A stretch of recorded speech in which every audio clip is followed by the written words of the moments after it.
तो आपने अभी तक मेरे चैनल को सब्सक्राइब नहीं किया तो कृपया लाल बटन दबाकर चैनल को सब्सक्राइब करें और बेल के आइकन को दबा दें ताकि आने वाले हमारे लेटेस्ट वीडियो आपको समय समय पर मैथिली एक्सप्रेस की शानदार प्रस्तुति।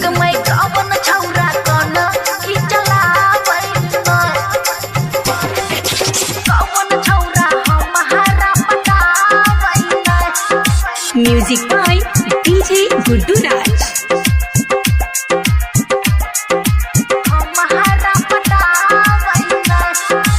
खुशी रिकॉर्डिंग स्टूडियो बलुआहा। अगमै कवन छौरा कन खिचला वैन, अगमै कवन छौरा कन खिचला वैन, अगमै कवन छौरा कन खिचला वैन, अगमै कवन छौरा कन खिचला वैन, अगमै छौरा से छौरा दरभंगा वाला ना, अगमै छौरा से छौरा कंदाहा वाला ना।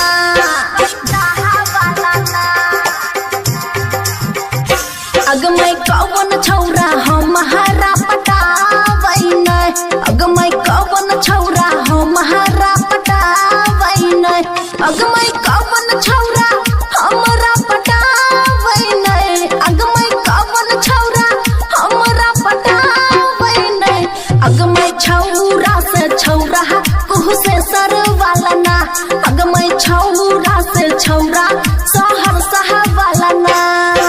DJ Guddu Madhubani, DJ Guddu Madhubani. कवन छौरा हमारा पटावैन।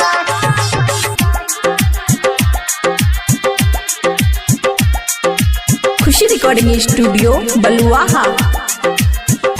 अगमै कवन छौरा न हम बार मांगैन, अगमै कवन छौरा न हम बार मांगैन, अगमै कवन छौरा नंबर मांगैन, अगमै कवन छौरा नंबर मांगैन, अगमै छौरा से छौरा मधेपुरा वाला ना, अगमै छौरा से छौरा नालंदा वाला ना।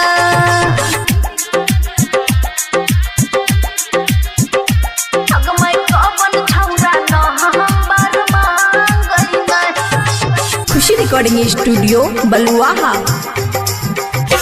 अगमै कवन छौरा सलह फीखी चैन, अगमै कवन छौरा सलह फीखी चैन, अगमै कवन छौरा सलफी खींचैन, अगमै कवन छौरा सलफी खींचैन, अगमै छौरा से छौरा मधुबनी वाला ना, अगमै छौरा से छौरा सिपहल वाला ना।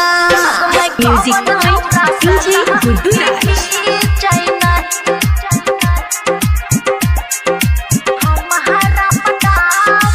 खुशी रिकॉर्डिंग स्टूडियो बलुआहा। अगमै कवन छौरा गंदा बात करैन, अगमै कवन छौरा गंदा बात करैन, अगमै कवन छौरा गंदा बात करैन, अगमै कवन छौरा गंदा बात करैन, अगमै छौरा से छौरा ई मै बिही वाला ना, अगमै छौरा से छौरा रहसलपुर वाला ना। खुशी रिकॉर्डिंग स्टूडियो बलुआहा।